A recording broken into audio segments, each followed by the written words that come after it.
ஒரு கண் இழந்துடுறாரு. அப்போ இழந்த உடனே பெருமாள் இந்த ஸ்தலத்தில் தான் தவம், அதாவது சுக்கராச்சாரியார் வந்து தவம் இருந்து பெருமாளை வழிபட்டு அந்த பார்வை பெற்றதா ஒரு ஸ்தல வரலாறு இருக்குது.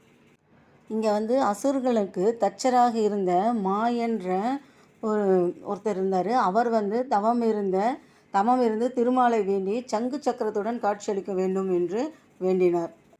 பெருமாளும் காட்சியளித்தார். பரமாத்மா எனக்கு ராமபிரானாக காட்சி அளிக்குமாறு வேண்டினார். திருமாலும் ராமபிரானாக காட்சி தந்தார்.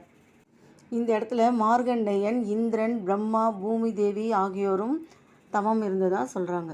இந்த தலத்தை தரிசித்தால் 108 திவ்ய தேசத்தையும் தரிசித்த பலன் கிடைக்கும் அப்படின்னு சொல்கிறாங்க.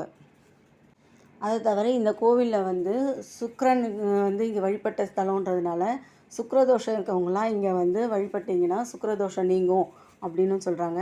அதை தவிர திருமண தடை